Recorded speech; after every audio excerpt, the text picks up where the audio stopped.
নমস্কার, আমি ডক্টর গুপ্তা।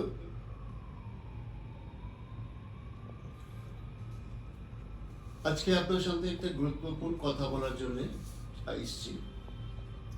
সেটা হচ্ছে কি ফিমেল সেক্সুয়াল ডিসঅর্ডার্স। অনেকদিন আগে গত বছর একজন মহিলা এলো উইথ দ্যাট হাজব্যান্ড। ওনার অসুবিধাটা কি হচ্ছে, মহিলা বললেন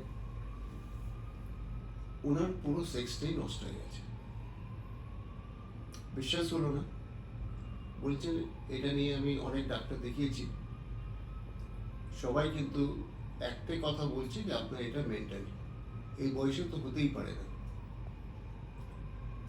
তখন আমরা এখন আরো বেশি প্রশ্ন স্টার্ট করলাম, কোনো অ্যাট্রাকশন আসছে কি আসছে না, কোনো উত্তেজনা, শ্বাস রেসপিরেটরি রেট বেড়ে যাওয়ার কোনো প্রসেস হচ্ছে কি হচ্ছে না, ব্রেস্টে নিপলসগুলো শক্ত হচ্ছে কি হচ্ছে না, সবকটাই হচ্ছে। তাহলে অসুবিধাটা কোথায়? অসুবিধাটা একটাই, ভেজাইনাল লুব্রিকেশন হচ্ছে না। এই ভেজাইনাল লুব্রিকেশন ডায়াগনোসিস কি করতে পারলো না, উনি 4 বছর ধরে কষ্ট পেলেন। সেক্সের সময় যদি ড্রাই ভেজাইনা হয় তাহলে খুব পেইনফুল সেক্স হয়, ইম্পসিবল সেক্স হয়। তো ওনার হাজব্যান্ড আর স্ত্রী দুজনই একটাই প্রবলেম, ওনার বয়স ছিল জাস্ট 40। তারপর আমরা চিকিৎসাটা আরম্ভ করলাম। 15 দিন সময় নিল, ওনার vaginal lubrication was back to track, মানে চলে এসছে। So this is a female sexual প্রবলেমের একটা ছোট example, lack of lubrication. Lubrication is equivalent to men's erection. এটাকে আপনার ফিমেল ইম্পোর্টেন্সিও বলতে পারে।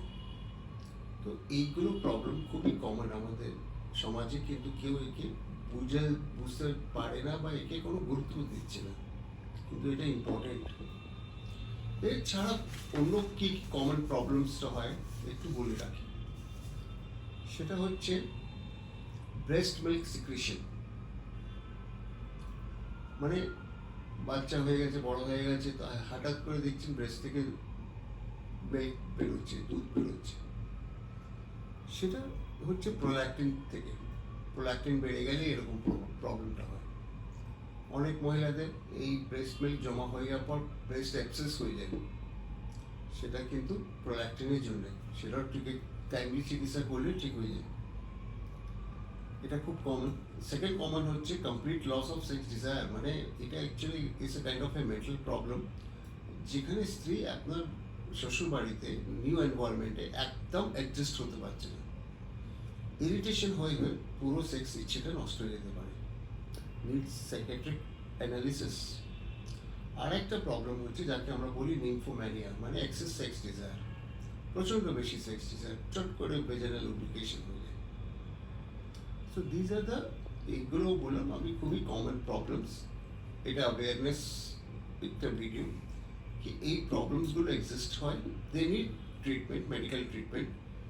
মেন্টাল বা সাইকোলজিক্যাল বলে বা ওকে টোটাল ইগনোর করাটা নিজের বডিকে উচিত না, এটা আমার হিসাবে ইটস এ ব্যাড থিং। হ্যাঁ, তাহলে এটাই আমার আজকে কথাটা ছিল ফিমেল সেক্স ডিসঅর্ডার উপরে। যদি কোনো মহিলা বা কোনো হাজব্যান্ড দেখেন কি স্ত্রী সেক্স এনজয় করতে পারছে না, তার মানে ওনার কিছু প্রবলেম আছে, যেখানে মেডিকেল ট্রিটমেন্টটা দরকার। এটাই আমার কথা, আজকে শেষ করছি। নমস্কার।